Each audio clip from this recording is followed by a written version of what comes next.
One question I wanted to ask before, but it's such a hard question. Един въпрос исках да задам преди това. Това е доста труден въпрос. Let me just ask it and see what happens. Нека просто го задам, пък да видим какво ще стане. How do you think, if you're old enough, how do you think marriage has changed over the last 20, 30 years? Ако сте на достатъчно голяма зряла възраст, какво мислите, как според вас брака се е променил през последните 20-30 години? Do you notice any changes? Забелязвате ли някакви промени? Да. Може ли въпросът дали забелязвате промени в брака през последните 20-30 години? В брака като институция и... An institution, in the marriage as an institution. Yeah, and maybe expectations, anything, you know. Може би очаквания и всичко останало в брака. Брака на баба ми и дядо ми беше един, на майка ми и баща ми друг. The marriage of my grandparents were different. Of my parents was different. Mine is different than the marriages my kids have. Do you think young people today in Bulgaria, it doesn't, in a way, I mean, in Bulgarian community, Roma community, everything, are they... Смятате ли, че брака в България, имам предвид България и ромската общност, дали... Do people look forward to marriage, or do you think they're a little afraid of it or try to avoid it? Дали виждате младите хора да се опитват да се стремят към брака или се опитват да го избегнат? Or to avoid it. You know what? I notice the same thing everywhere. Знаете ли какво? Това го забелязвам навсякъде. There is in part, there's a mythology. Отчасти има някакъв мит или някаква митология. In other words, inside the culture, или с други думи, вътре в самата култура, people are talking to people. Хората разговарят с хора. And often the discussion when it's about marriage, и често дискусията, когато е за брака, among younger people is very pessimistic. Особено сред младите хора тази дискусия е много песимистична. It's not something, it's something to avoid or maybe push it further back. Това е тема, която или се опитват да избегнат, или просто да оставят много назад в разговорите си. So there's sometimes more pessimism about marriage. Така че по-често има песимизъм относно брака. I noticed that in America, but also in Western Europe, and when I talk about it in Central Europe, it sort of happens everywhere. Забелязах го в Америка, забелязах го в Западна Европа и в Централна Европа го виждам, но като цяло е навсякъде. And the truth is, marriage is changing. И истината е, че брака се променя. If you consider things like how often people get divorced, for instance. Ако, например, разгледате статистика колко често хората се развеждат. Now, some of what I'm going to tell you now comes from some American information, so it may not be the same as Bulgaria. Информацията, която ви давам, нека да кажа, идва повече от американски източници, може би не е същото в България. And if it's really different, you let me know. И ако е много различно, кажете ми го. The really nice thing is I'm learning from you. Доброто нещо в това е, че аз се уча от вас. Right? So I'm learning about what you think marriage is and what you think the problem issues are here. Така че аз научавам от вас какво според вас е брака и какви са брачните проблеми тук в вашата страна. So over a 50-year period in the US, така че в продължение на 50 години в Америка, so over 50 years the divorce rate doubled. Броя на разводите се е удвоил. Is that a big change? Това според вас голяма промяна ли? It's huge. Това е огромна промяна. You know, so then the questions are like, why does that happen? Следва и въпрос, защо това се случва. And the answers to that question actually aren't that hard to find. И отговорите на този въпрос не са трудни за намиране. A couple more statistics. Още малко статистика. Over a 40-year period of time, В продължение на или за последните 40 години the percentage of children born to married parents процента на деца родени в брак, на семейства сключили брак, changed from 89%. се е променил от 89. You know what I'm saying? Разбирате какво ви Okay. казвам, нали? So 89% of those children are born to married parents. Така че 89% от тези деца са били родени в семейство с брак, 40 years later, it was 60%. а 40 години по-късно вече е паднал на 40%. Is that a big change? Това голяма промяна ли е според Of вас? course, it's a big Разбира се, change. че е голяма. Americans, 72% of American adults were married in the year 1960.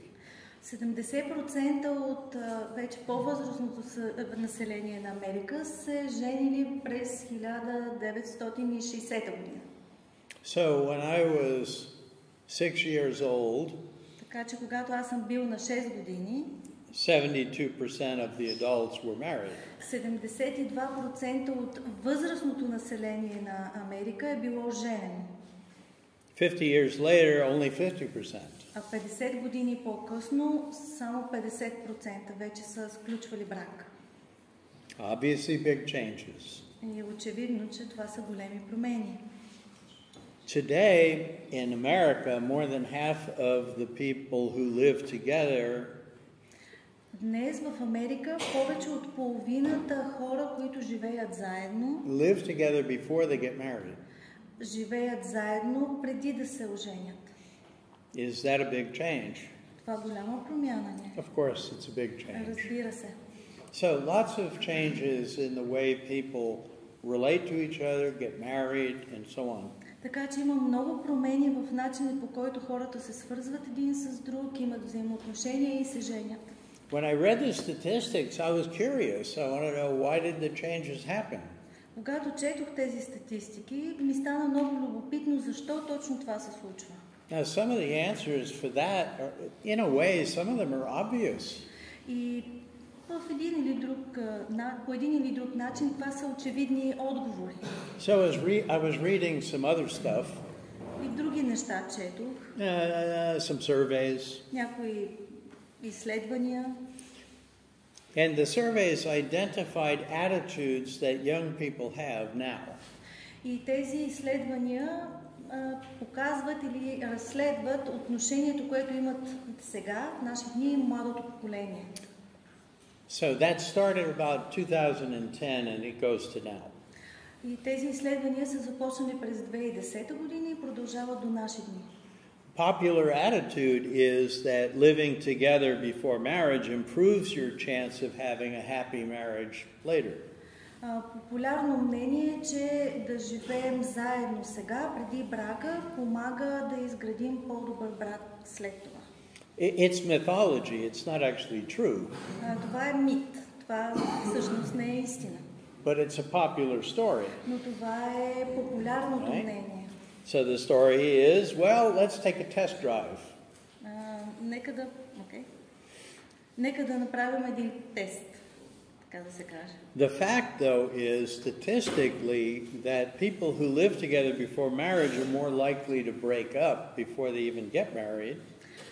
Статистиката показва, че хората, които живеят заедно преди да се оженят, всъщност прекратяват да живеят заедно още преди да сключат брак. And if their relationship survives long enough to get married, И ако това взаимоотношение оцелее достатъчно дълго, за да може те да сключат брак, they're more likely to get divorced anyway. Те имат много по-голям шанс да се разведат след това. So what do we learn? Какво научаваме тогава от това? We learn that living together without marriage is not an answer. Научаваме, че да живеем заедно преди брака не е отговор. We're going to talk about why the Bible says that. Ще говорим за това, защо Библията казва същото.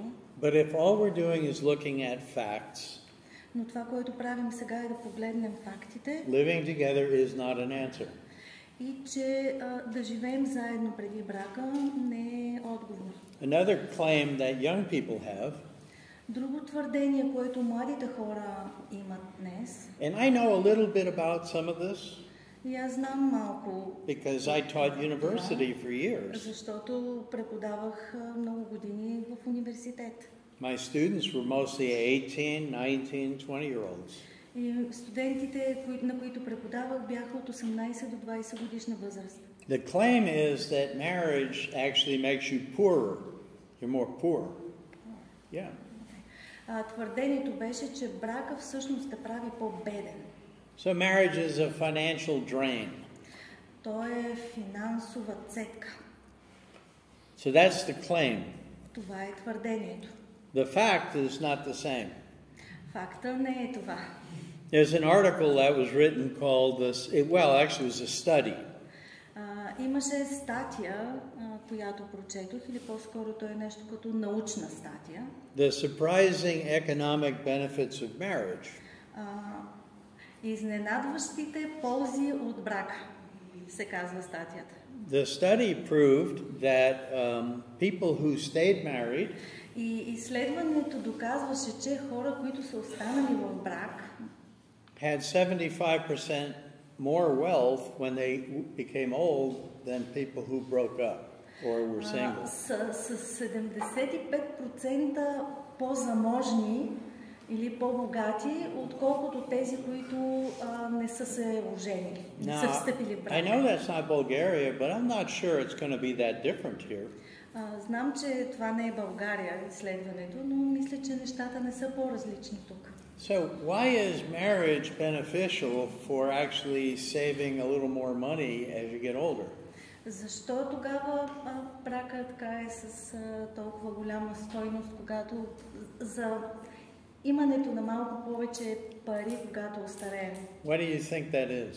Защо мислите, че това е така? I can't hear you. What's your opinion? Какво Why do е married мнението people ви? save more money? Защо смятате, че женените двойки спестяват повече пари? Because God is blessing them. True. Вярно е. But God can bless you. Like you could be single and invent something and make a load of money. Това е вярно, но вие можете да бъдете също така и неомъжен или неженен и Бог да ви благослови с някакво изобретение и да получите много голяма сума от това. But if you stay unmarried, но ако останете неженен, statistically you won't keep that money as long as somebody who married would. Статистически няма да запазите тези пари, така както един женен човек или човек в брак би ги запазил. Why? Why? Why is it? The kids and the grandkids. Yes, that is a very big factor. Това е голям фактор, много голям фактор. You could put it a different way. Но ако го погледнете от малко по-различен ъгъл, marriage requires you to learn perspective. Бракът изисква да се научите да гледате в перспектива. In other words, when you're still single, или с други думи, докато сте все още неженени, now the Bible does not condemn being single. Нека да уточним, че Библията не осъжда това да бъдем неженени. It does say though that it's not really supposed to be the norm for most people. Казва, че не трябва да бъде норма за повечето хора да са неженени. So marriage is normal for most. Така че брака е нормално за повечето хора.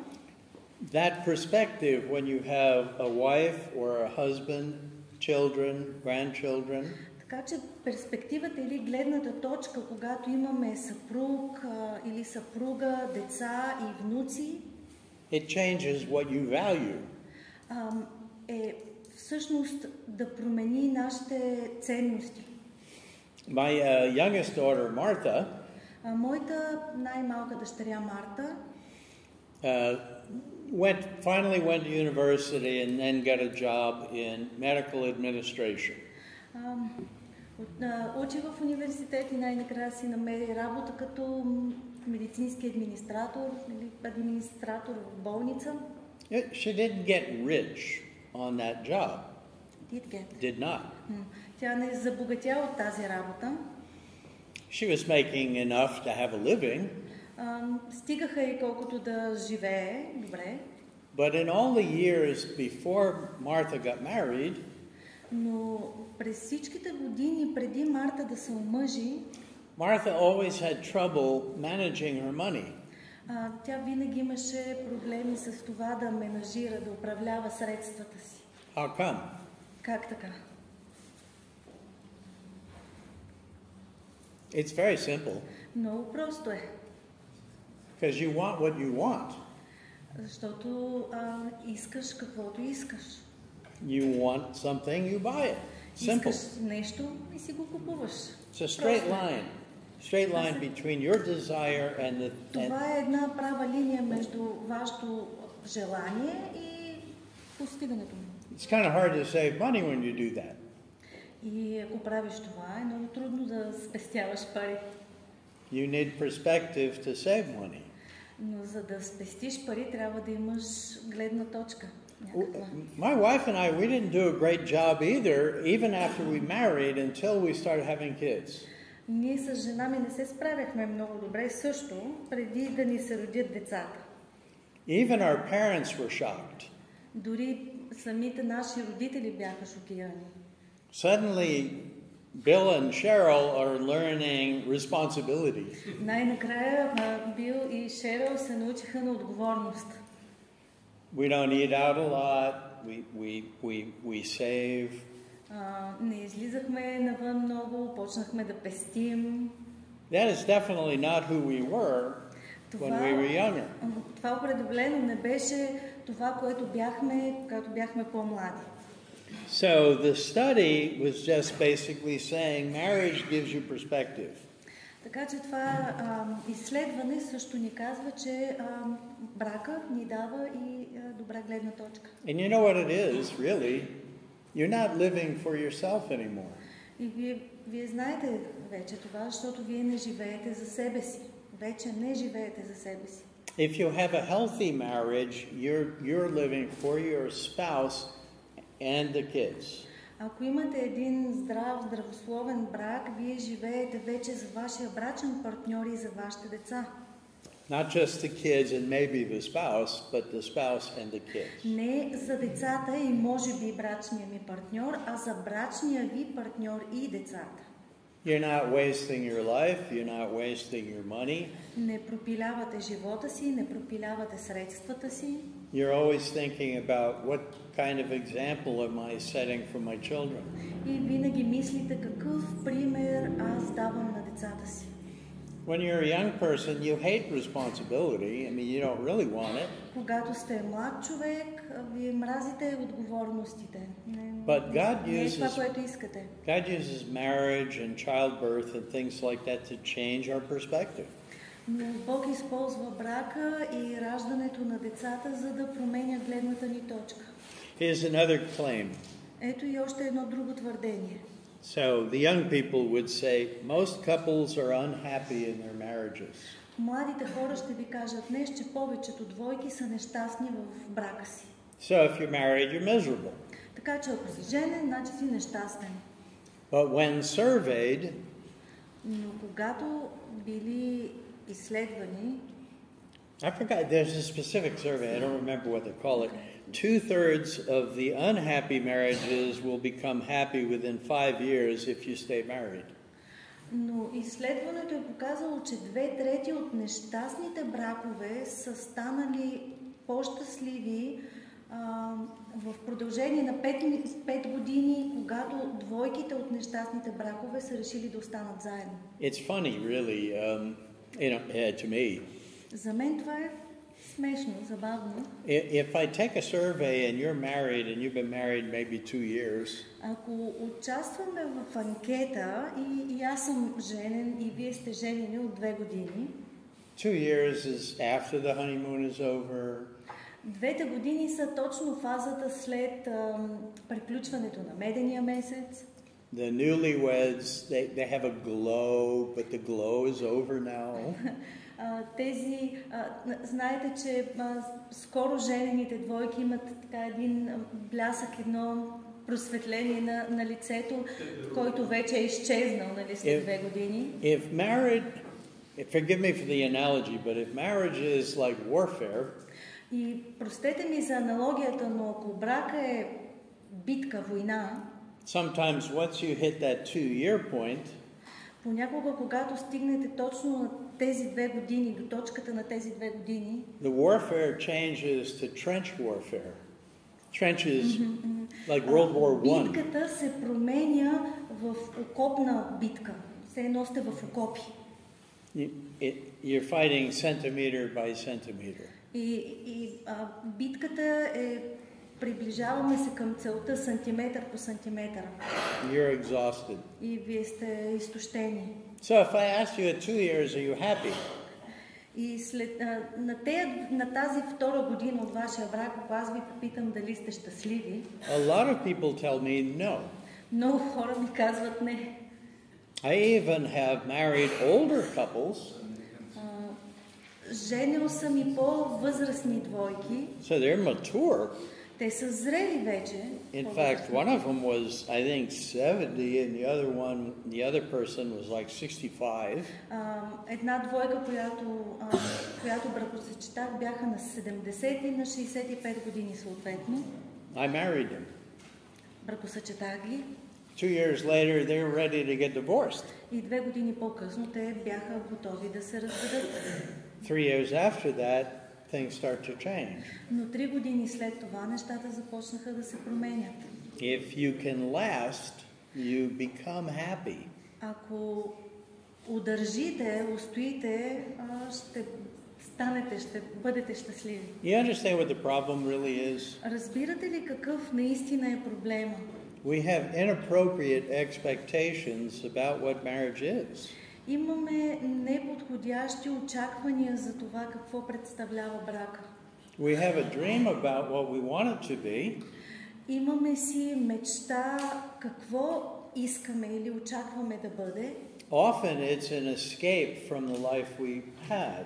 И много често е бягство от живота, който имаме в момента. I understand that. И аз разбирам това. That's a very normal experience. Това е много нормално преживяване. But what we run into is the fact that you're not really escaping. Но това, с което се сблъскваме всъщност, е, че ние не можем в действителност да избягаме. Life has a way of catching you. Живота има своите начини да ни догони. So you can't outrun your problem by getting married. И не можем да надбягаме проблемите, като се оженим. Then the second thing you do is you blame her or you blame him for your misery.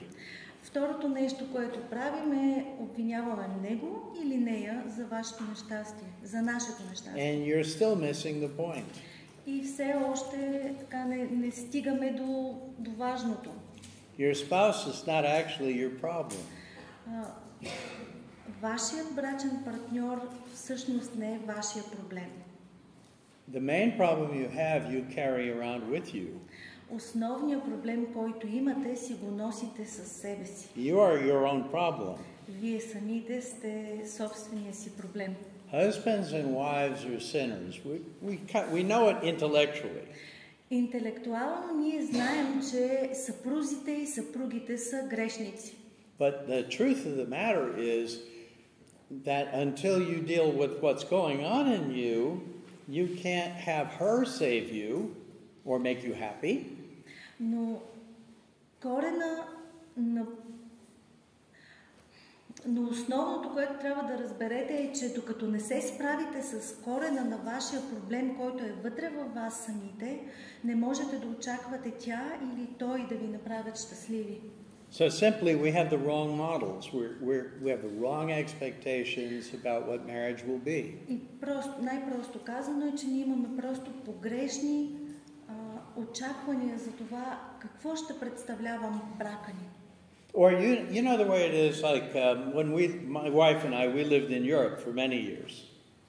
Със съпругата ми живяхме много години в Ню Йорк. So I can't watch American baseball. I don't watch American football. Out of.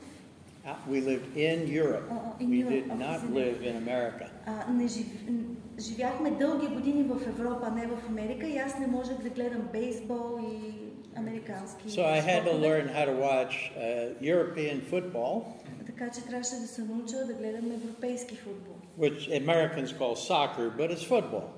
Което американците наричат футбол, но си е футбол. Or if you're in the UK, we watch rugby. Или когато бяхме в Англия, гледахме ръгби.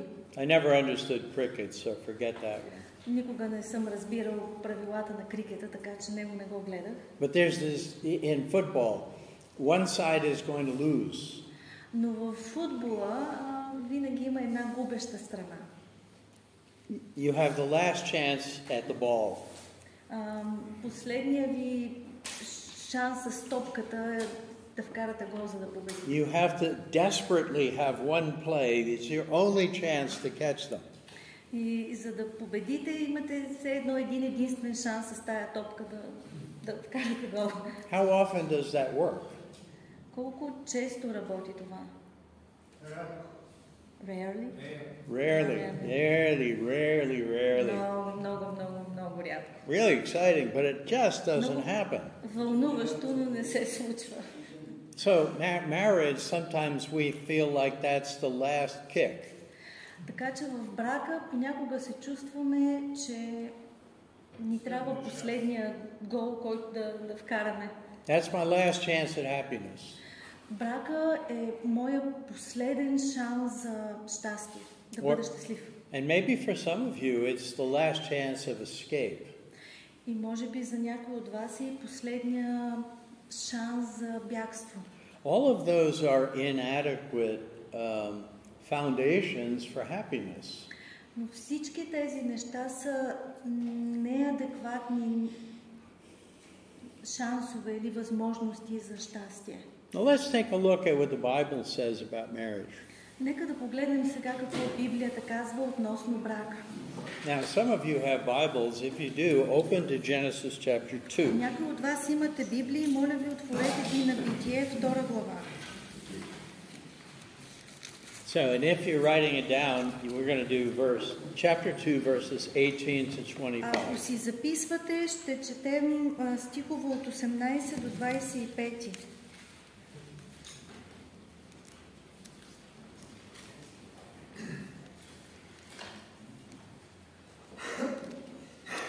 We have a lot of verses. We're not going to read everything Имаме in the много Bible. стихове и аз няма да чета абсолютно всичко, But we'll explain. но ще обяснявам. So, Genesis chapter 2, verses 18 to 25. Втора глава на Битие, стихове от 18 до 25. Can we have someone that reads that out loud? You can, or someone else can. Някой желае ли да прочете на глас стиховете? Read it loud enough. Много силно. И Господ Бог каза, не е добре за човека да бъде сам, ще му създам подходящ помощник. И Господ Бог създаде от земята всички полски зверове и всички въздушни птици и ги заведе при човека, за да види как ще ги нарече. И с каквото име човекът назовеше всяко одушевено същество, това име му остана. Така човекът даде имена на всеки вид добитък, на въздушните птици и на всички полски зверове. Но не се намери помощник, подходящ за човека. Тогава Господ Бог даде на човека дълбок сън и той заспа. И взе едно от ребрата му и изпълни мястото му с плът. И Господ Бог създаде жената от реброто, което взе от човека и я заведе при човека. А човекът каза, тази вече е кост от костите ми и плът от плътта ми. Тя ще се нарече жена, защото беше взета от мъжа. За това ще остави човек баща си и майка си и ще се привърже към жена си. И те ще бъдат една плът. А и двамата, човекът и жена му, бяха голи и не се срамуваха. Thank you. This is the basic foundation for marriage. Това е основата или основното ядро на брака. Okay? This is ground zero for marriage. Това е положената основа, най-първата основа за брак. You know, when we talk about which Bible verses do we read for marriage and divorce and all that stuff, we're too narrow. Когато при брак или за брака или за развода четем някои библейски стихове, ние сме така доста ограничени. So we have to start at the beginning. Но винаги трябва да започнем от началото. So the world did not start with us. Живота не започна с нас. Светът не започна с нас. Now, I know that sounds really basic, I know. Знам, че така много основно звучи това нещо. But the truth is that humans, because we are the way we are, we treat ourselves as though everything is about us. Но истината е, че ние, бидейки човеците каквито сме, смятаме, че света съществува заради нас. Marriage starts with God. Но брака започва с Бог. And it's God who created everything. И Бог е този, който създаде всичко. So, the world we live in, Така че светът, в който живеем, and all the living things in it are God's. и всички живи неща, същества в него са на Бога, Божии. And then sometimes we describe this as the crown of salvation. I mean, the crown of creation. И понякога ние описваме това като венец на творението.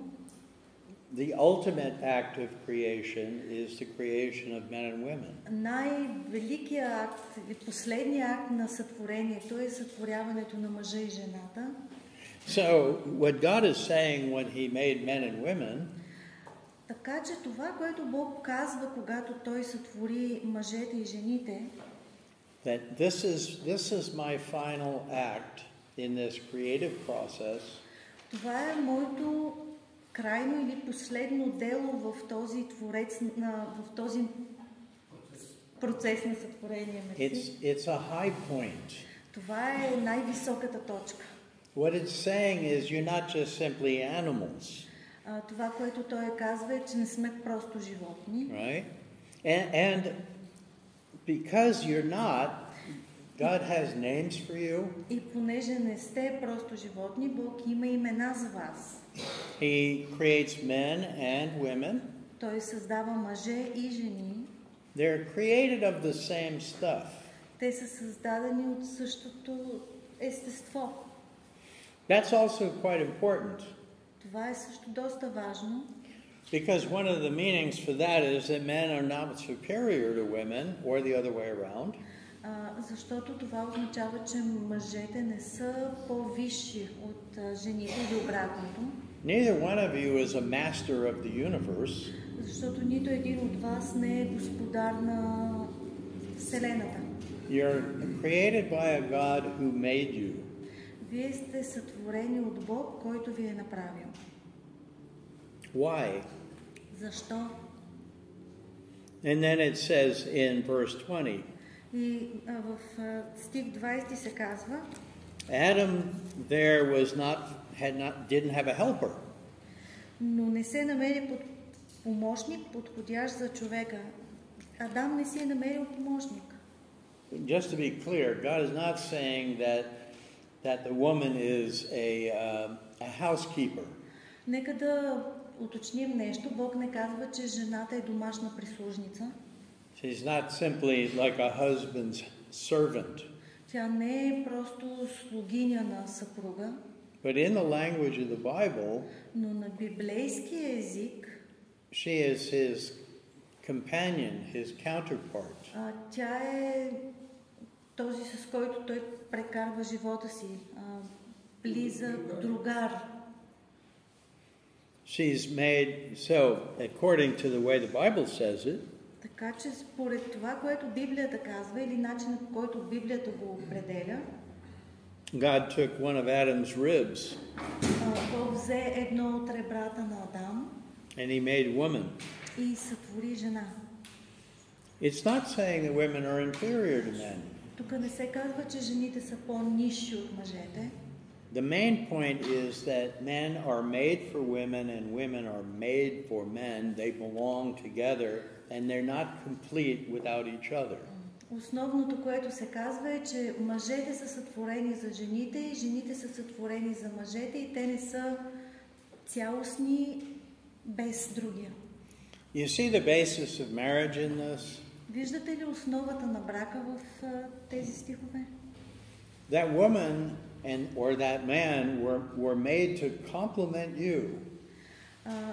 Това значи, че мъжете и жените са създадени за да се допълват, да допълват един друг.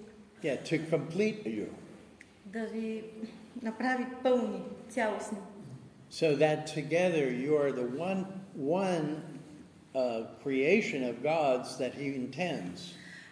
Така че двамата заедно вие сте онова творение, което Бог е предвидил да бъдете. Едно. It's another reason why men can't marry men and women shouldn't marry women either. Това е още една причина, поради която мъже не бива да се женят за мъже и жени за жени. Because that violates what God wanted creation for. Защото това нарушава това, заради което Бог е направил творението. Или ги е сътворил.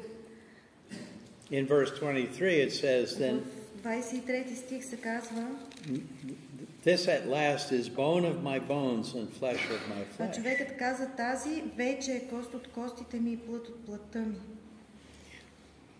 Because there's such a deep, basic purpose. Защото вече има една дълбока, основна цел. This person, this other person, тази личност, тази друга личност is the most important person in my life. Е най-важната личност в живота ми. In that sense, she or he is even more important to me than I am. И в един смисъл той или тя са дори много по-важни, отколкото аз съм важен.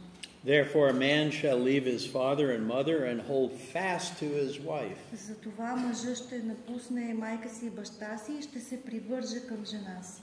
That's a biblical model for marriage. Това е библейският модел за брак. I used to, like, I've worked for many decades in the Muslim world.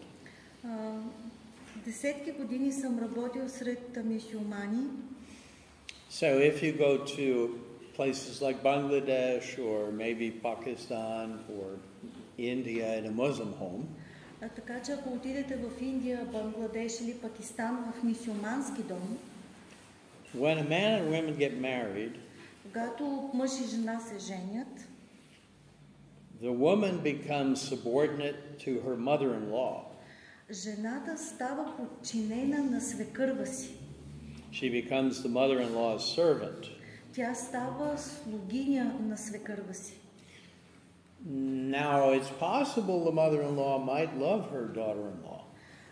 Възможно е някоя свекърва да обича снаха си. But the expectation in the marriage is that that daughter-in-law is the house slave for her mother-in-law.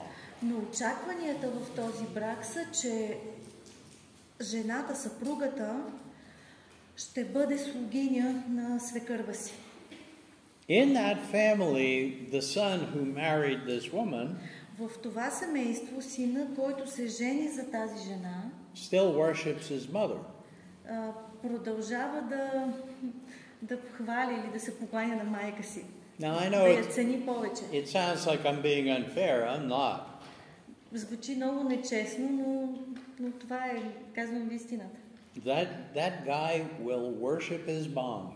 Този мъж, този син ще боготвори майка си. And if his mother doesn't like his wife, и ако майка му не хареса съпругата му, he's going to take his mother's side. той ще вземе страната на майка си. It's terrible. Това е ужасно. It's really bad. Но наистина лошо. And there are much worse things that happen because that dynamic is there. И много по-лоши неща се случват, защото такава е динамиката в тази култура, в този дом. But when we're looking at Genesis, we see things from the beginning designed differently. Но когато погледнем в Битие, ние виждаме, че нещата са в самото начало проектирани по по-различен начин. The Bible will specify differences between men and women in their relationship. Библията дава специфични разлики между мъжете и жените и техните взаимоотношения, Especially when you're in the New Testament, особено в Новия Завет. it distinguishes between the roles that husbands and wives play, and that's appropriate. И там има различия в ролите, които имат мъжът и жената. But it's not wise to start there, like in Ephesians, for example. Но не е правилно да започнем от Новия Завет, например в Ефесяни. Or Colossians, and we're going to read both of Или these in a minute. Колосяни, след малко ще прочетем стиховете оттам. The first thing we needed to do was describe what God created us for. Най-първото нещо, което трябва да си отговорим е за какво Бог ни е създал. So that's Genesis. И това е Битие. Битие дава отговор. Right? So one is not superior in some biological way to the other. Така че виждаме, че в биологически смисъл единия не е по-висш от другия. Later on, when you get to like the book of Ephesians, for example. По-късно, ако, например, сега погледнем Ефесяни, книгата Ефесяни. Now, we can look at that. Можем да погледнем още сега даже. And then I'll summarize, but it's Ephesians chapter 5. Четвърта глава на Ефесяните. And it's verses Пета, извинете. verses 22 to 32. От 22 до 32 стихове.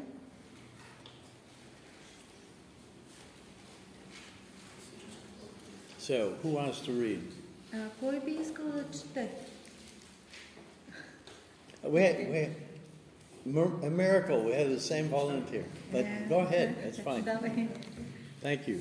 Жени, подчинявайте се на своите мъже като длъжност към Господа, защото мъжът е глава на жената, както и Христос е глава на църквата, като само Той е спасител на тялото.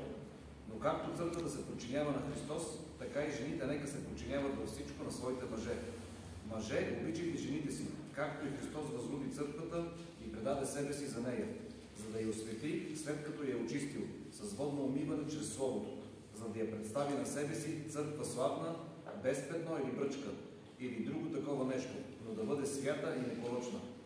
Така са длъжни и мъжете да обичат жените си, както своите тела.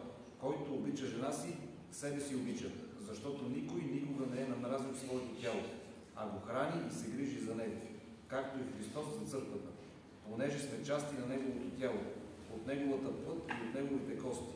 Затова ще остави човек баща си и майка си и ще се привърже към жена си. И двамата ще станат една плът. Тази тайна е голяма, но аз говоря това за Христос и за църквата. Thank you. So the teaching in Genesis is very basic. Така че учението в Битие е много основно. God made men and women. Бог сътвори мъжете и жените. They are made of the same thing.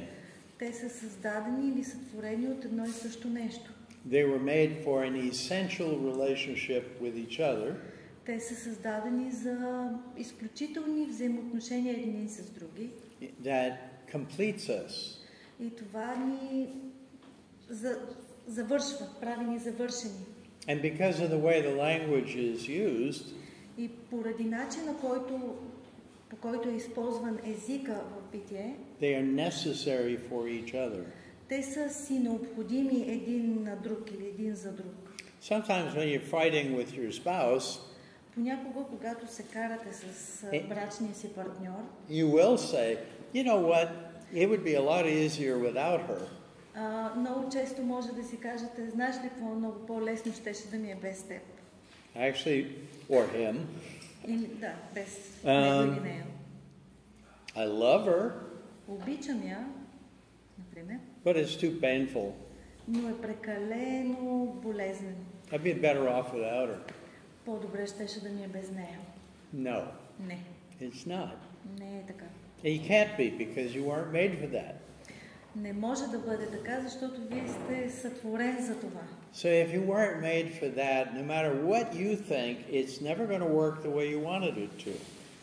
Така че ако вие сте създадени за брак, can you repeat it again? Can you repeat that? Maybe. I don't memorize anything I say, so I'll have to think for a minute. We were made for each other.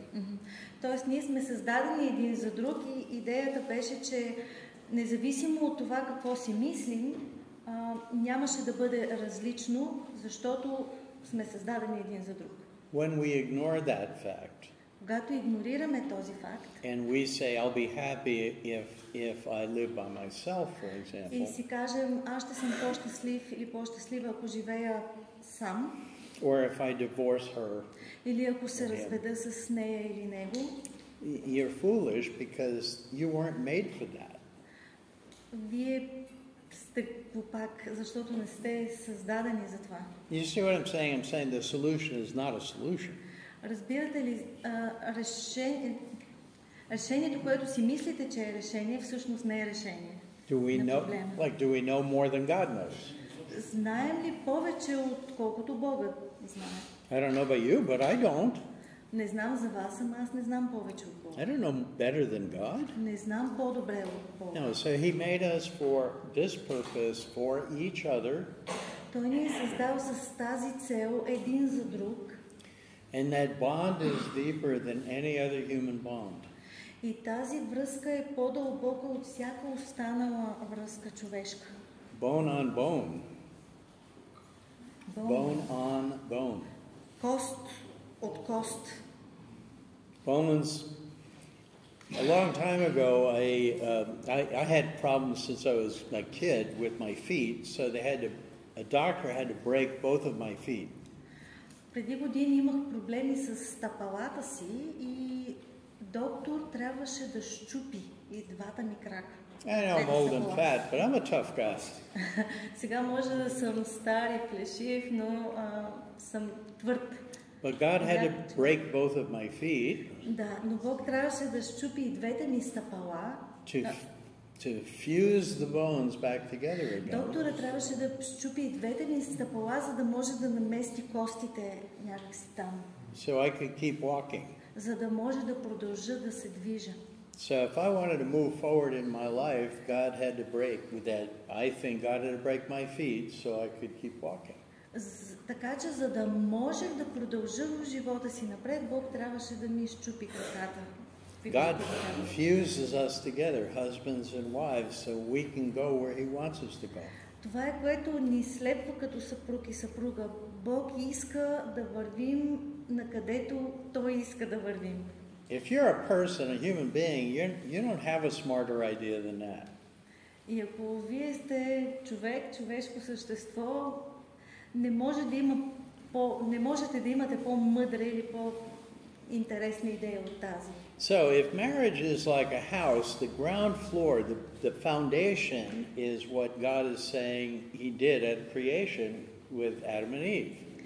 Така че ако бракът е една къща, това, което Бог казва в Битие за Адам и Ева, е основата на тази къща, най-долната основа поставена. But then what happened after creation? Но какво се случи след сътворението? Now this one's easy. Това е лесно. I'll give you a quiz question. Аз ще ви дам един въпрос с... But it's not hard. Не е труден въпрос обаче. What happened in Genesis chapter 3? Какво се случи в Битие 3 глава? One person, anybody?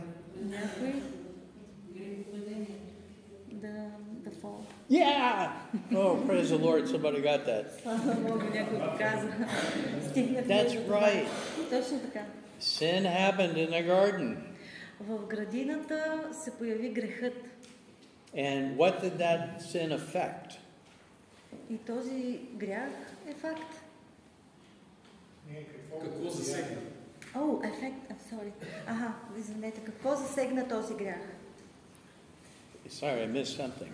Yes, I translated wrong. So what's the right translation? So what do we all understand now?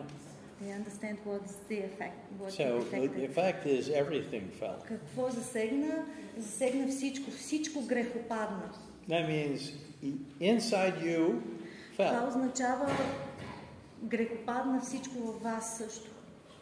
That means your will. That means your heart. That Това means your означава mind. вашата воля, вашето сърце, вашия ум. Every part of you is affected by that fall. Всяка част от вас, от вашата личност е засегната. От Right? That's the грехопадението. basics. И това е основното. With sin, we all fell. С греха всички паднахме, се провалихме. How about our relationships? Какво да кажем за взаимоотношенията ни? What do you think? Какво мислите? Yes? No? Да или не? Те също бяха ли засегнати? Are marriages affected by sin? Нашите грехове са засегнати от греха. Of course they are. Разбира се, че са, да, засегнати са. Oh no! Only one of the members of the marriage it's affecting, not the other one. It's only just the one is guilty. The other one is okay. Някой път казваме, че само един е засегнатия от грехопадението, другия си е много добре. Is that true? Вярно ли е това нещо? Come on, no. Не, разбира No, се, че не. right? The sin hits everybody. Грехът удря всички. So Засяга всички. that means sin also affects families. Това означава, че греха се отразява и върху семействата. Any part of human life is affected by sin. Всяка една част от човешкия живот е засегната от греха. What is God's solution for sin? А какво е Божието решение за греха? What? Everybody said Jesus Christ. Yeah. Now that's the Sunday school answer. That's what we call it. Това е отговор от типа неделното училище. That means Всички го знаят. it's the universal right answer no matter what the question Това is. You е just say Jesus. универсалният правилен въпрос, независимо какъв е отговор, независимо какъв е въпросът. Всички отговарят с Христос. In this case, actually, it is the right answer. Но в нашия случай това е правилният отговор. So there has to be a solution for sin. За греха трябва да има разрешение.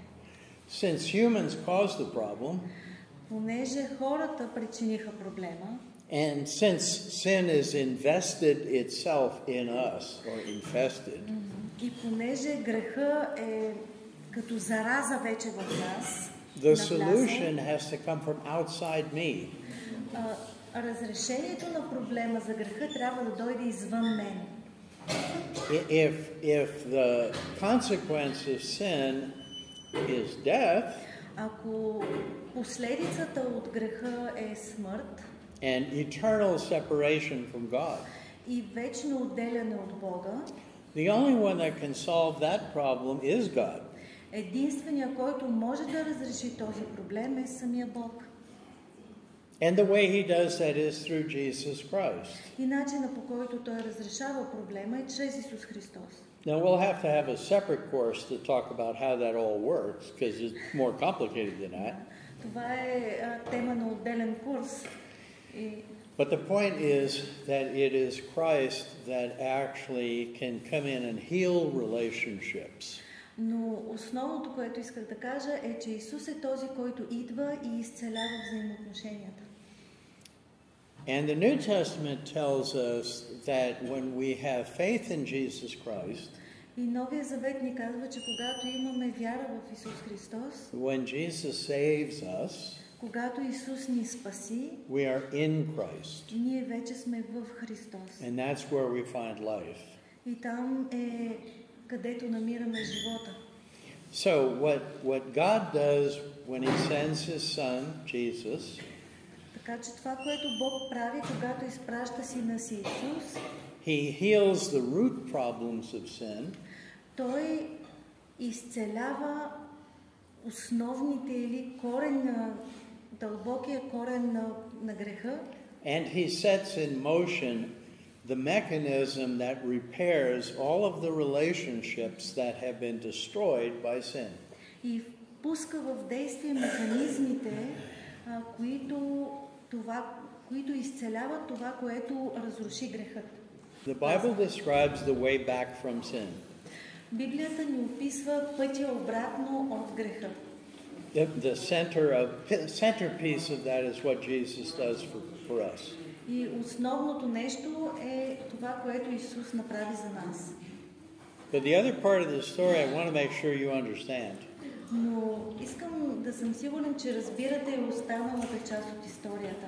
The Bible, if you haven't read the Bible, you should try and read it or hear it. Ако не сте чели Библията, питайте се да я прочетете или поне да я чуете. The Bible describes this as a journey that God puts us on. Библията описва нас, поставени на едно пътешествие. Ни поставя пред едно пътешествие. So we're part of it. We're on a journey. И ние сме на това пътешествие. The person who puts us on the journey is Jesus. Личността, която ни поставя на това пътешествие, е Исус. And the one who takes us all the way to the completion of the journey is Jesus. И този, който ни завежда до края на това пътешествие, пак е Исус. Along the way on the journey, you have to struggle with life. Но по време на това пътуване, това пътешествие, вие се борите с живота. God introduces you to your husband and wife. Бог ви запознава с съпругата или съпруга ви. You have your kids. Имате деца. And you struggle together to go to your final rest, your new home. Заедно се борите с живота по пътя за новия ви дом, небесния ви дом. Marriage is that journey that you're on. Бракът е това пътуване или пътешествие, на което сте. So, and that's the way God wants it. И това е начин, по който Бог го иска. So sometimes you think your life would be better without marriage. Така че понякога може би си мислите, че животът ви щеше да бъде много по-добър без брака ви. But that's not what God says. Но това не е което Бог казва. God makes a wife for you, or God makes a husband for you. Бог е направил съпруга за вас или съпруг за вас. Because that's the way He prepares you and takes you home. Защото това е начинът, по който Той ви приготвя или подготвя, за да ви вземе от дома. Ephesians chapter 5 Ефесяни 5 глава describes with the reality of the fall because of sin. Описва реалността на греха поради грехопадението.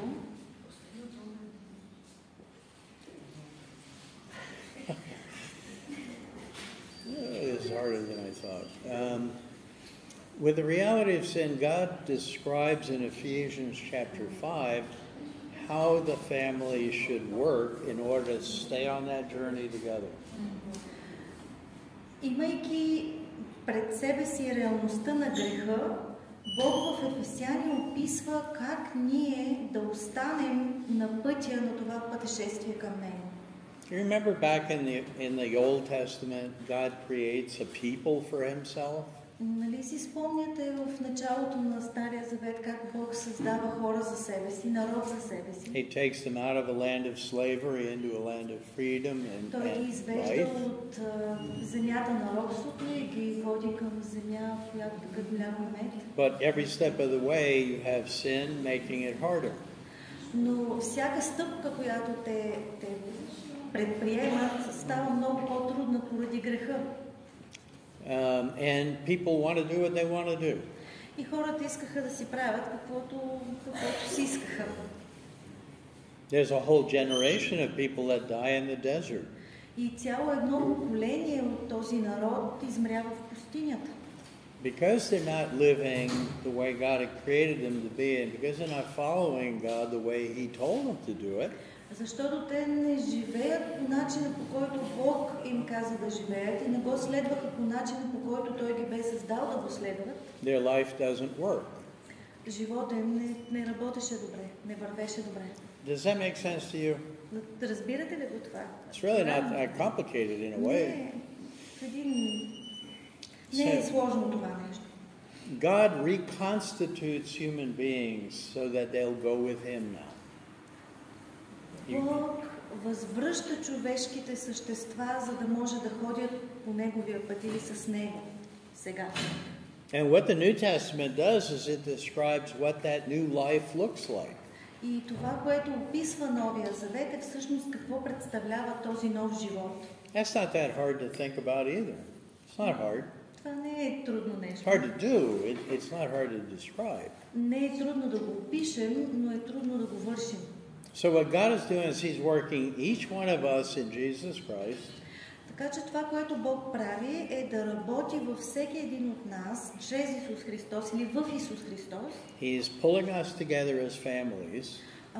Поставя ни в семейства. And He's reminding us why we were brought together. И ни напомня защо ни е събрал заедно. How to live together. Как да живеем заедно. So that we end up going exactly where we're supposed to go. За да можем да отидем там, където трябва да отидем. That's not hard. Това не е трудно.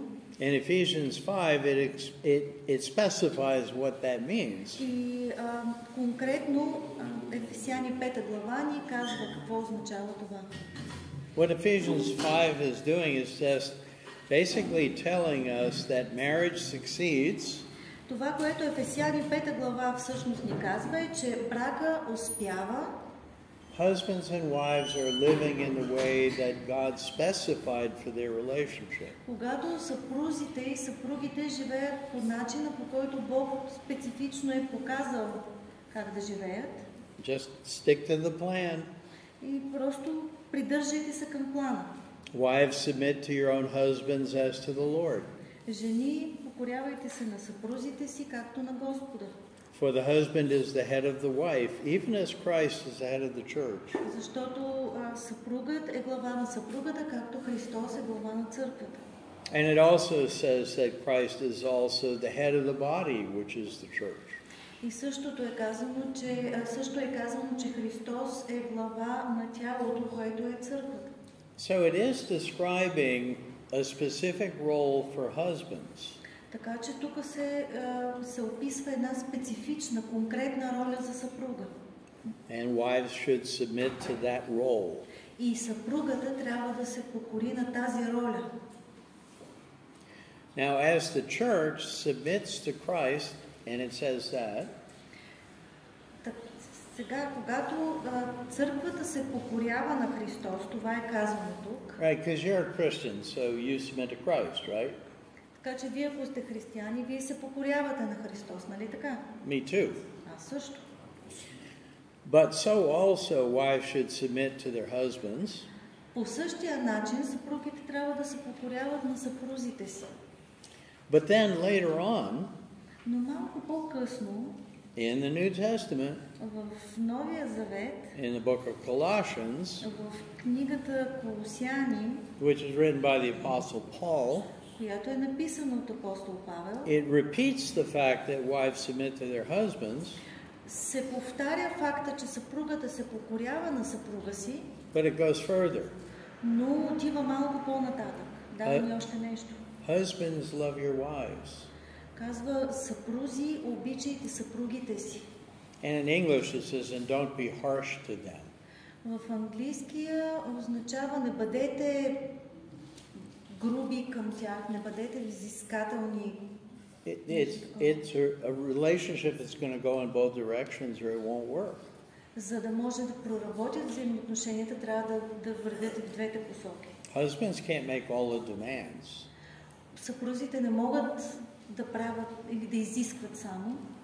You treat your wives tenderly. Трябва да се грижите или да се отнасяте с съпругите си с нежност. You demonstrate love to them, Показвате любов към тях, not in the way that I did when I first got married, не по начина, по който аз показвах любовта, когато се ожених в началото с where I жена. just said I love you and I figured that was good enough. Да кажеш обичам те и смяташ, че това е достатъчно или добро. No, there's much more. Има нещо повече от това. It even goes further than that. И дори още по-нататък да се отива. Children, obey your parents in everything. Деца, покорявайте се на родителите си във всичко. Oh, we got trouble now. Окей, тук сме вече в... Because I notice in each culture that I'm in, and I have been to many, Защото в която култура, в която съм бил, аз съм бил сред множество култури. the rules for parenting are not exactly the same in each one. Да, във всяка култура има различни правила за възпитание на децата. So some cultures, parents are more strict with their kids, and others are less strict. В някои култури родителите са много стриктни, строги с децата си, в други не. Children, obey your parents in everything. How about that, kids?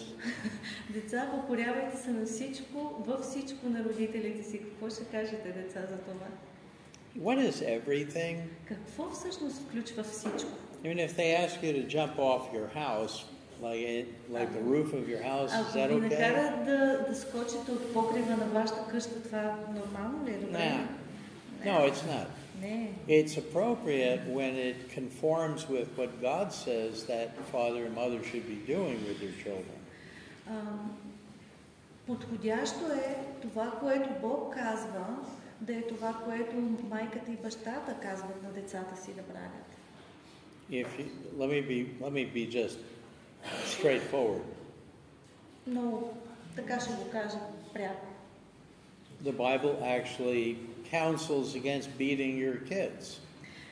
Библията съветва срещу биенето, побоя на децата. It does not specify that. It doesn't say you can't spank your children. Библията не казва, че не можете да накажете детето. In one or two places it suggests it might be a good thing. На едно-две места да ги напляскате малко, даже казва, че е добро нещо. But you're not to cause permanent damage for one thing. Но със сигурност не означава да ги нараните така, че да пострадат. You're not supposed to terrorize your children Не трябва да тероризирате децата си. so that their first reaction to you is fear. За да така, че първата им реакция да не бъде страх. It suggests discipline is very important in a family. Но Библията казва, че дисциплинирането на децата е много важно в семейството. But it's counseling us to be careful and considerate about how we do that. Но ни съветва да бъдем внимателни и да обмисляме как да го правим. And modeling it on how Jesus loves us. И да го моделираме по начина, по който Исус обича нас. Now, I got to be honest, Jesus disciplines us too. Но ако трябва да бъда честен, Исус и нас ни дисциплинира. Jesus doesn't have to agree with what your kids do. Исус не трябва да се съгласява с това, което децата ни, неговите деца вършат. So discipline is very appropriate. Затова дисциплината е подходящо нещо.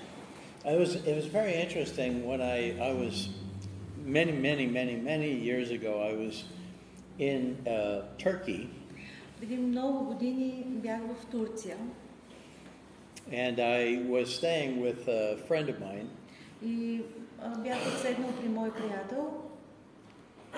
And I noticed that Turkish kids below a certain age И забелязах, че турските деца под определена възраст basically did whatever they want.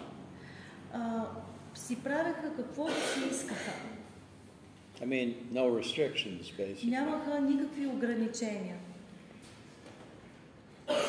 So I asked my Turkish friend, I said, well, I know adult Turks and they don't act like those little children. When does the change take place? Така че аз попитах приятеля си, виждам възрастните турци как се държат и виждам тези деца. Кога всъщност става промяната между в поведението им. I know this is a very sensitive subject, И знам, че това е доста такава щекотлива тема, but when do children change? но кога се променят децата? So my Turkish friend said when they go to school. Така че приятелят ми от Турция каза, когато тръгнат на училище. How do they learn how to change? Как се учат как да се променят? Do the parents teach them to change? Дали родителите им ги учат как да се променят? And my Turkish friend said no, the teacher teaches them to change. И той каза, не родителите, учителите ги учат как да се променят. So they learn discipline when they're in the classroom. Така че турските деца се учат на дисциплина в класната стая. It's not gentle. И това не е лековато нещо. It starts on day one. И тази дисциплина започва още от първия ден. So before that, in the home, in the family, there are no restrictions, there are no rules. Така че преди училище, в семейството, в дома няма никакви ограничения, няма никакви правила. As soon as they get out, it's all about rules. Но излязат ли веднъж от дома си, всичко се свежда до правилата. I want to suggest that when you're reading the Bible, Предлагам ви, когато четете Библията, the transformation of your children is more gradual than that. It's gradual. It goes a little bit at a time. They grow up. вие виждате, че промените в децата ни стават малко по малко във времето. What I'm trying to say is you're establishing order in your home. Това, което се опитвам да кажа е, че вие установявате някакъв ред в дома си. You have to figure out how to do that. Но трябва да намерите начин как да го правите или да разберете. As a Christian, at least you know what the Bible says about children and parents. Поне като християни, вие знаете какво Библията казва за децата, възпитанието на децата и за родителите. So you're setting up the guidelines for how your family works. Така че вие имате някаква насока за това как работи семейството. So one father is very strict with the children. Така че имаме един баща, който е по-строг с децата си. Another one is easygoing. А друг по-така спуснато ги държи. Which one is right? Кой от двамата е прав? The first one. The one that's right is the one that pays attention to what the Word says about his parenting. Да, този, който отделя правият е този, който слуша и вижда това, което Словото казва относно възпитанието на децата. It's not simply just saying strict. Не е просто да кажеш, че някой е стриктен. It is saying, in what way does God specify you do this? А по-скоро да кажем или да видим в кои начини или в кои области Бог казва, че трябва да бъдем строги. How strict should we be? Колко строги всъщност трябва да бъдем? What does the Bible say? Какво казва Библията по този въпрос? I want us to develop reflexes that come from the Bible. Иска ми се да си създадем рефлекси, които ни карат да търсим отговорите в Библията. Какво казва Библията? And you understand why? Разбирате ли защо? Because if the Bible doesn't establish that in your family, Защото ако Библията не установи това във вашето семейство, the only model you have is how did my parents do it or how do my neighbors do it, but not what God says. единственият модел, който ни остава е как нашите родители са го правили, как нашите съседи или близки го правят, но не и как Библията казва да се прави. So just go to the Bible first and see what it says. Затова най-напред идете, прочетете в Библията какво Библията казва. Then you can do other things. И след това вършете и другите неща. But start with the Bible and move from that. Но започнете от Библията и се придвижвайте след това нататък. Because your culture is not king over the Bible. Защото вашата култура не е водеща над Библията. You know, so if this was not a marriage seminar, what if this was a child raising seminar? Нека да си представим, че това не беше семинар за брака, ами семинар за възпитанието на децата. You could have an American come in here and say, you know, this is the way you ought to raise your kids. Вие можете да имате американски говорител, той да ви каже, вижте, това е начинът, по който да възпитавате децата си. Because that's what I do back in Montana, where I live. Защото това е, което аз правя в Монтана, там където аз живея. I'm not saying that. Аз не ви казвам това. I'm saying, what does the Bible say about raising your kids? Аз ви казвам какво Библията казва относно възпитанието на децата. Do you even know what it says? Знаете ли въобще какво Библията казва относно възпитанието на децата? If you don't know, find out. Ако не знаете, намерете, вижте. That's step number 1. Това е първата стъпка, да проверите какво Библията казва относно възпитанието на децата. What does the Bible say? Какво казва Библията? How do I treat my wife? Как да се отнасям с съпругата си? What does the Bible say? Какво казва Библията? How do I treat my husband? Как да се отнасям с съпруга си? Let me hear it. Нека да ви чуя. Huh? Sorry, I can't hear anything. Каза, че не може да чуе нищо. How do I treat my husband? Как да се отнасям с съпруга си? Както казва Библията. Is what the Bible says. Amen. Amen. That's right. That's right. That's what we do, though. We go first response. Първият ни отклик, първото нещо, което трябва да направим е да видим какво казва Библията. I'm going to bet, well, I'm not supposed to bet money. Обзалагам се, не трябва да се обзалагам на пари, обаче... But I'm a New York City boy, so that's how we talk. Аз съм от Ню Йорк и така говорим там. I'll bet money that a lot of you guys don't do that. Ще се обзаложа, че вие не го правите това. You have patterns and models that you grow up with, and it's very hard to change. It's hard to do anything different. Имате някакви модели на поведение, нещо, което сте видяли от някъде, откъдето сте израснали или от други, и това е начинът, по който вие действате. But Jesus sets you free to follow him. Но Исус ви казва, че сте свободни да го следвате, да следвате Него. We just get comfortable. We're comfortable doing things the way we were raised or the way we think is right. Ние се чувстваме много удобно да си правим нещата по начина, по който сме ги видяли и ние сме били отгледани и възпитани. I don't know about culture in Bulgaria because I'm new here. I've only been here twice. Не знам много за българската култура, защото съм бил тук само 2 пъти. Тя ми е много непозната. Where I live in the U.S., но където аз живея в Щатите, we actually have a terrible problem between husbands and wives because they don't know what the rules are. Ние имаме ужасни проблеми между съпрузите, защото те не знаят какви са правилата. So you can have strong man, you can have the strong woman, you can have the dominant man, you can have the dominant woman, or anything is like there's no rule. Имаме силен мъж, силна жена, имаме доминиращ съпруг или доминираща съпруга, просто няма правила. We have this thing, feminism, you know, that's another issue. Имаме и проблема с феминизма. I'm just saying it's there, it's a real thing. Казвам, че този проблем съществува, това е нещо реално.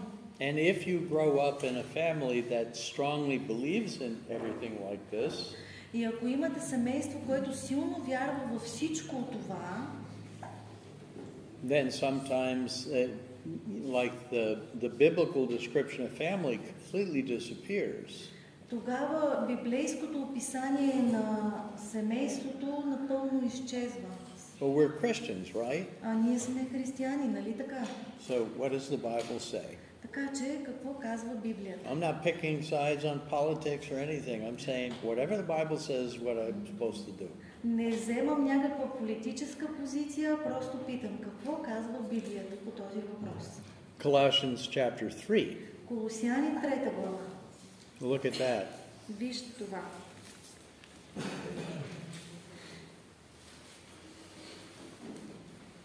And it'll be verses 18 to 21.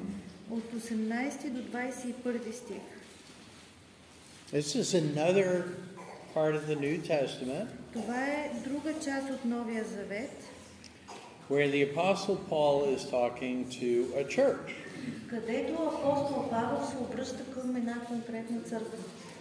And he's basically just telling people in that community И той основно казва на хората в тази общност how to please God through your family.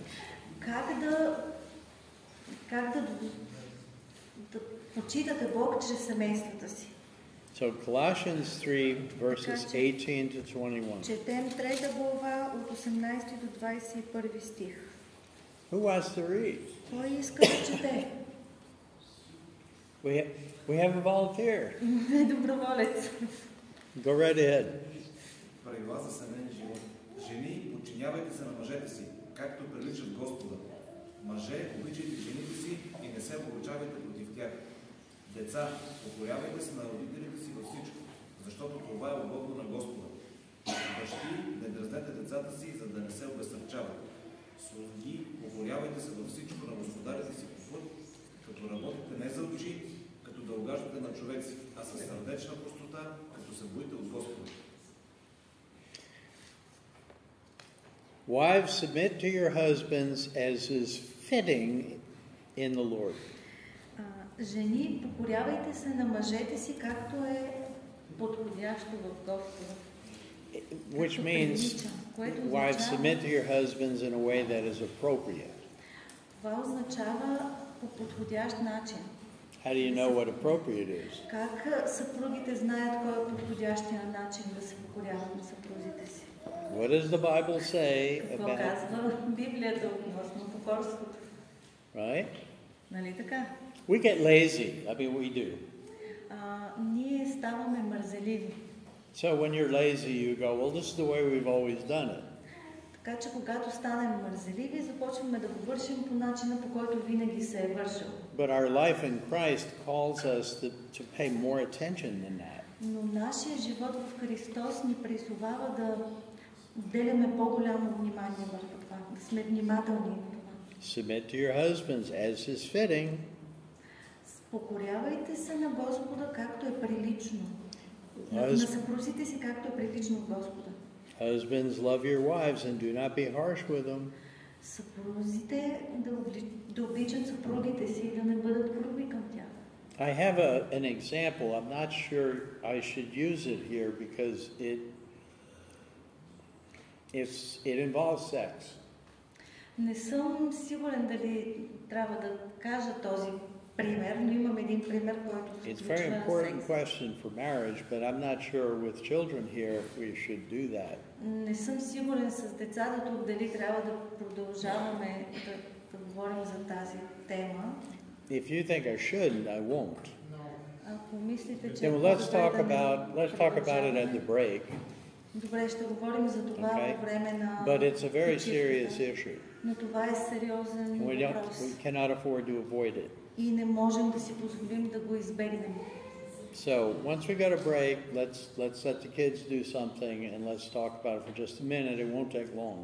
Така че когато останем в почивка, ще изпратим децата малко навън и ние ще останем за минута-две, но ще говорим практически за този въпрос. What I'm trying to get at though is това, което се опитвам да направя, is that our expectations for the other е да говорим за очакванията от другия или за другия.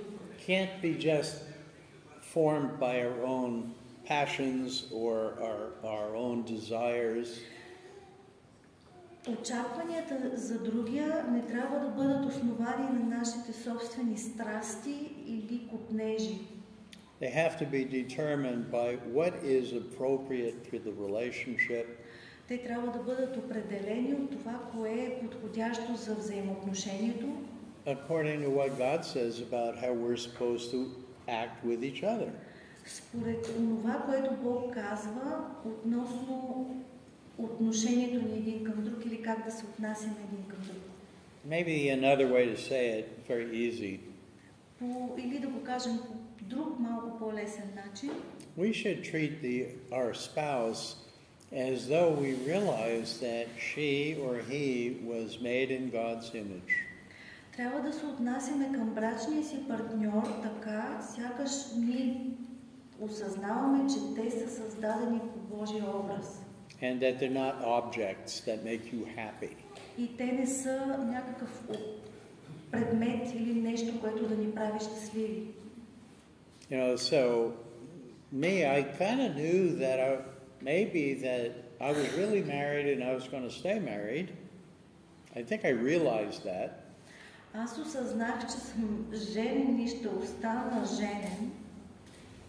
I had a few occasions in early part of my marriage В ранните години на моя брак, когато имах някои случаи, where I had to protect my wife.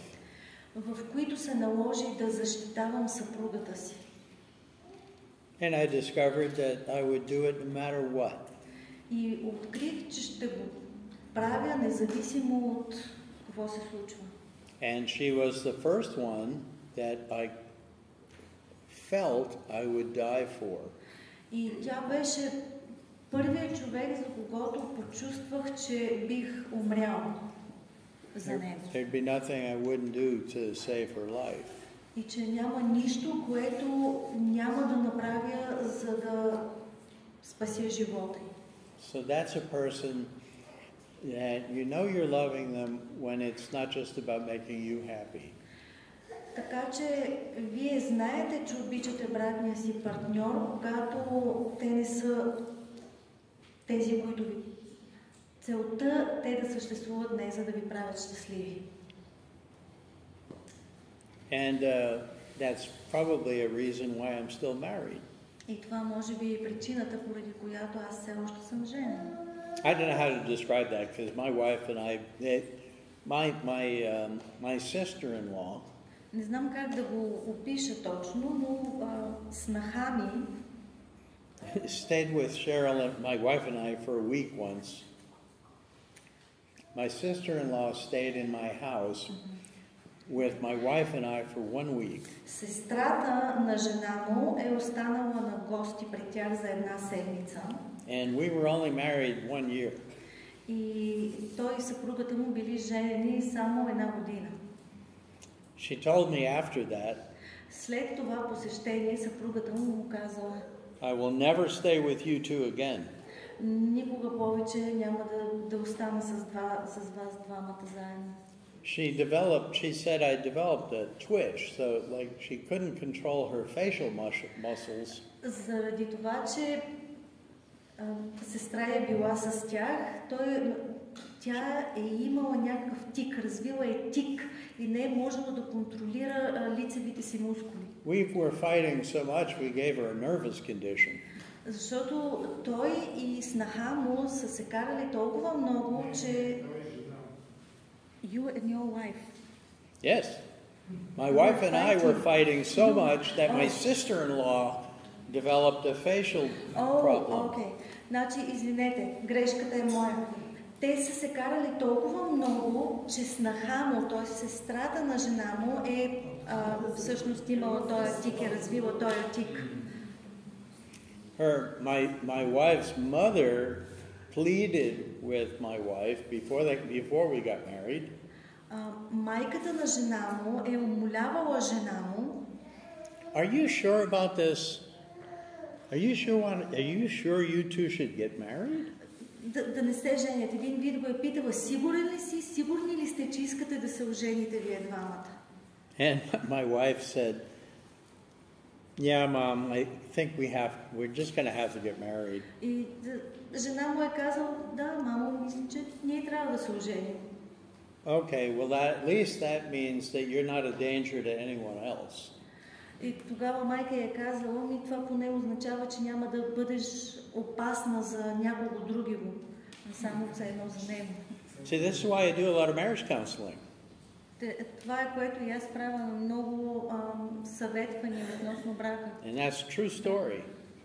We do it because people think if they can do it, like my wife and I, we can do it too. Така че много хора смятат, че щом ние с жена не можем да го направим, и те ще могат да го направят, да живеят в брак, да се оженят. So you see what we're doing though, between Ephesians and Colossians, the New Testament knows that there's sin in the family. Така че, когато четем и Ефесяни, Колосяни в Новия Завет, виждаме, че съществува грях в семейството. But it reminds us what our priorities are. Но тези стихове ни напомнят кои са нашите приоритети.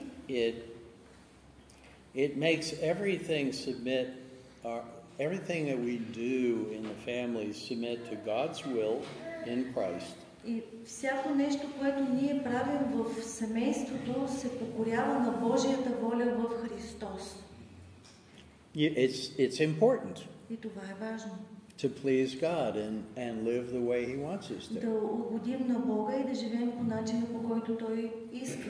If you're going to be an elder in the church, ако искате да бъдете на презвитер в църквата, yeah, that's right. If that's what you're called to be, ако това е вашия призив, the Bible says you have to have your family in order.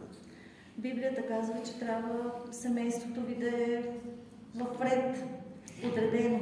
It doesn't say that you can't fight with your wife and she can't fight with you. Библията не казва, че не можете да спорите или да се карате с съпругата си или тя с вас. It doesn't say that your relationship is smooth all the way through or it's great from day one.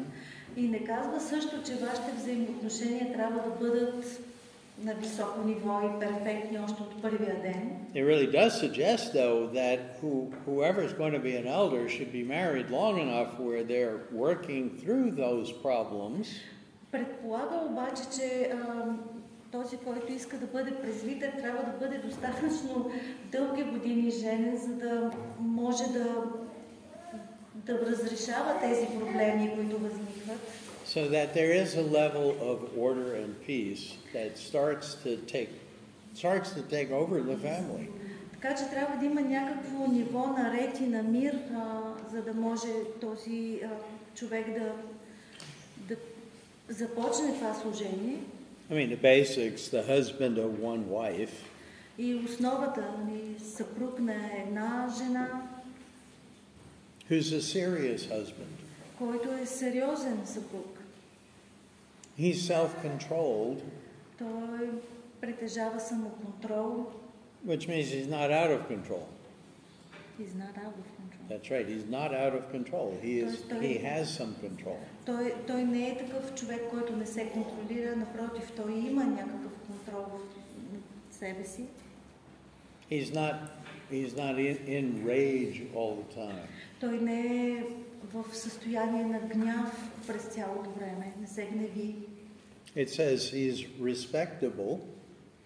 Казва се също, че е уважаван.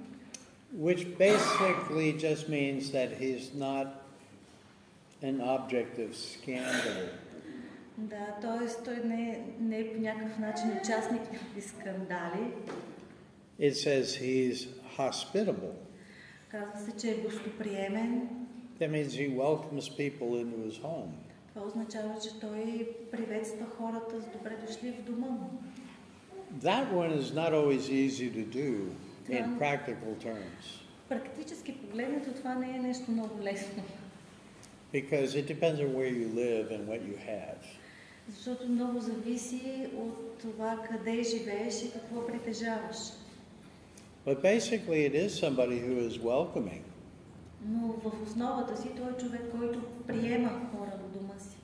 There is a suggestion behind it that says that person is not really an arrogant person. И предполага се също така, че той не е нагъл или горделив човек. He doesn't think he's superior to everybody else. Той също не мисли, че е по-голямо нещо повече от другите. And he is able to teach. Способен е да поучава. Which also means he's able to learn. Което също означава, че е способен да се учи. He's not a drunkard. Не пие, не е пияница.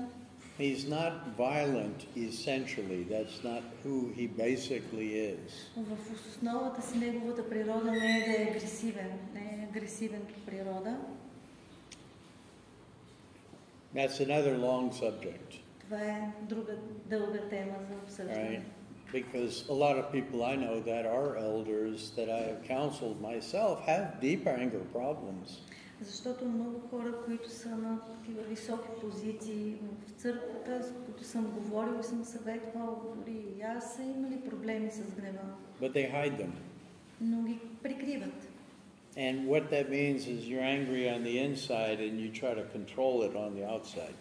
Което означава, че отвътре, вътрешно ти си гневен, отвън се опитваш да контролираш този гняв. Sometimes you can, but sometimes it eats you alive. Понякога успяваш, но понякога те изяжда, жив те изяжда този гняв. Because you never dealt with the anger. Защото никога не си се справил с гнева.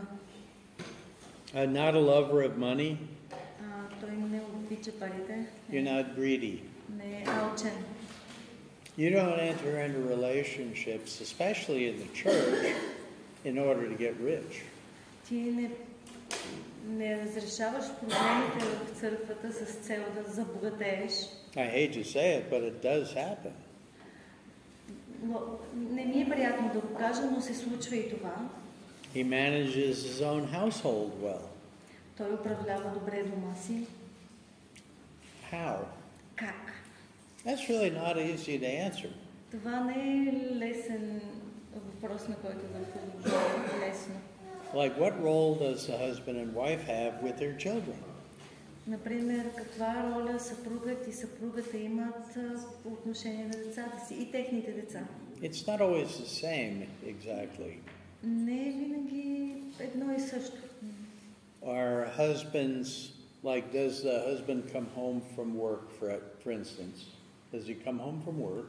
Например, дали съпруга се прибира вкъщи от работа? Puts his feet up on, puts his feet up on something, sits in his chair. Сяда си в любимия стол, слага си краката, така, вдига си краката на нещо. Turns the TV on if he has a TV. Ако има телевизор, включва телевизора. He's done. И до там. The mother is responsible for the children and everything. А майката е отговорна за децата и всичко останало. He thinks he fulfilled his contract. Той смята, че е изпълнил своята част от договора. He went out and earned a living.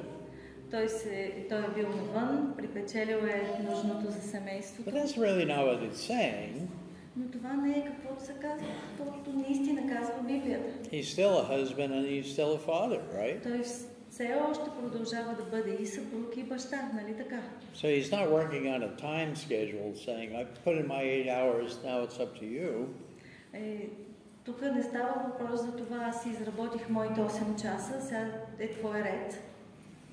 But the exact rules differ from family to family, so it's not one way to do it, but there has to be a way. Но правилата, в които всяко семейство работи, с които всяко семейство работи, са различни и съпругът и съпругата трябва да намерят начин, по който нещата да се сработят. And here's the hard part. И ето ви най-трудната част. Husbands and wives should agree on it. Съпрузите и съпругите трябва да са съгласни за това нещо. Да Believe me, that is the hard part. И вярвайте, това е трудната част. In my own marriage, one of the things we argued about for many years. Едно от нещата, за които дълги години ние спорихме в нашия брак. I couldn't figure out why my wife was upset with me for years. Не можех да разбера защо дълги години жена ми беше така много разстроена от моето поведение. But she grew up with a very strong father. Но тя беше израсла с много силен баща. Who insisted on taking care of all the money issues in the home. Който настояваше да се грижи за всичките финансови дела в техния дом. Not even the smallest bit of money could be spent unless he personally approved it. И дори най-малката сума не можеше да бъде похарчена без неговото разрешение или одобрение. I grew up in a family where my mom did the budget. Но пък аз израснах в семейство, в което майка ми се грижеше за семейния бюджет. That's what I knew. И това е, което аз познавах. Were we going to argue when we got married? И ние почнахме да спорим за това, когато се оженихме. Yes, we did. Да, спорихме. How did we come to an agreement about what my responsibilities are and what hers are?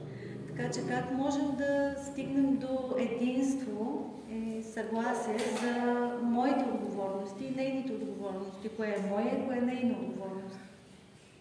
What does it mean to manage your household well?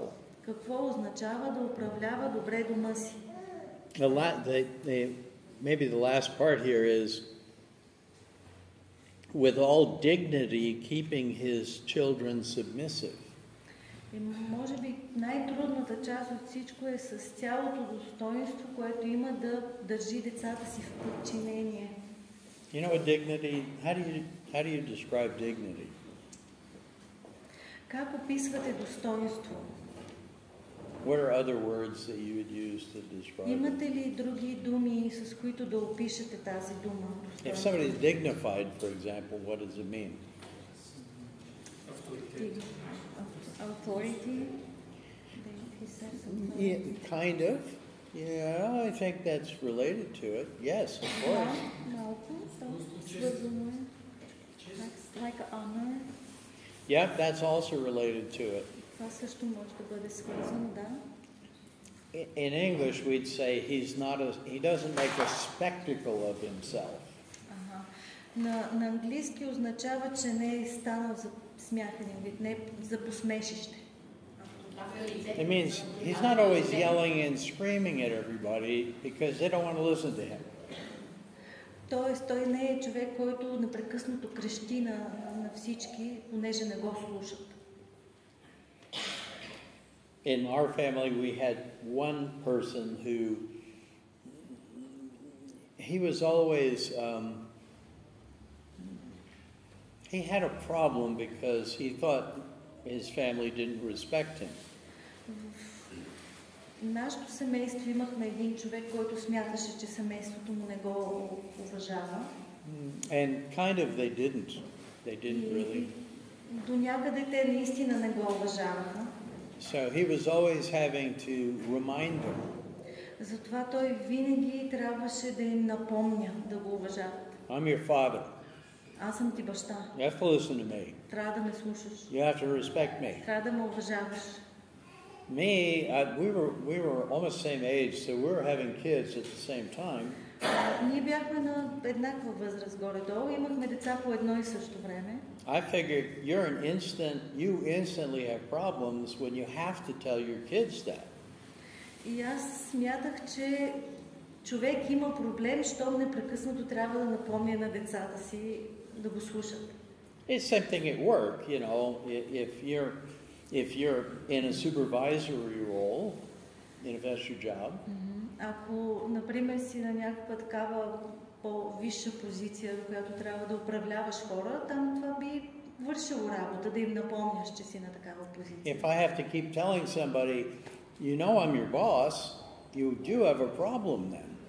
Но ако непрекъснато трябва да повтаряш на някого, аз съм ти шеф, имаш някакъв проблем. So what Timothy is doing basically is saying your family should be in order well enough so that you don't have to say all those things all the time. Everybody knows what their roles are.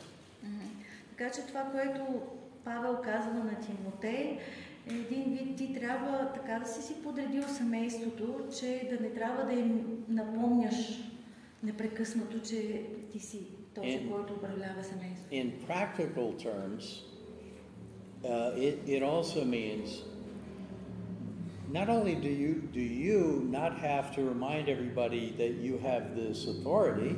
Практически това също означава не само да не им напомняш често, че ти имаш този авторитет, but it also means in a healthy marriage that your wife supports you, like with the kids.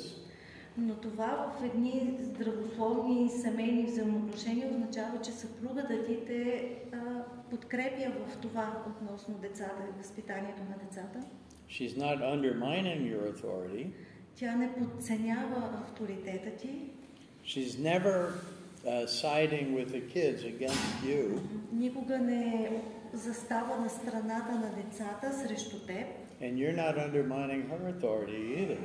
И ти не подценяваш нейния авторитет пред децата също. You guys play that game with your kids? Вие тази игра с вашите деца играете ли я? Well, really, the kids are playing it with you. Или децата всъщност играят тази игра с вас? Let's go to mom and see what we can get from her. Нека да идем при мама и да видим какво ще вземем от нея, какво можем да получим от нея. Mom, can we do this, whatever it is? Мамо, може ли да направим еди какво си? No. Не. No, I don't want you to do that. Не можете. Then they act like they didn't talk to mom and they go straight to dad and they say, Dad, can we do it? И тогава те действат сякаш никога не са ходили да говорят с мама по това въпрос и отиват да говорят с тата и казват, тате, можем ли да направим еди какво си? In our family, we had a special rule we set up. В нашето семейство ние имахме едно специално правило. If we knew that you were using one parent against the other one, Ако разберем, че децата използваха единия родител срещу другия, you get disciplined. Биваха наказвани. So if there's going to be some sort of a discipline, whatever it is, you're going to get it because you never do that. Така че, ако трябва да има някакво наказание, ще бъдете наказани, защото никога това не се прави вкъщи. If my kids came to me and they say, Mom's not being reasonable, Ако децата ми дойдат при мен и кажат, смятам, че мама не постъпва правилно, I go and investigate myself. I want to find out myself. аз отивам и разследвам случая лично. I never agree with the kids when they say it.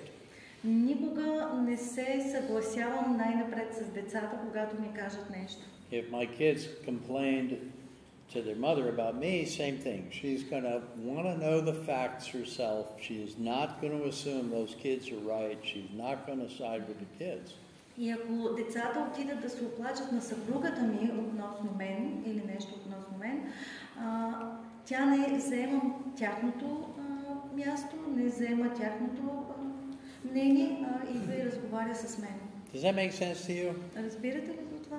It's just, we could say it's the games people play. Може да кажем, че това е играта, която хората играят. What I'm trying to say also is that the Bible actually does give you enough instruction to know how to avoid the games. Но също така искам да ви кажа, че Библията ни дава или ви дава достатъчно наставления, с които те игрички на децата и на хората да можем да ги избягваме.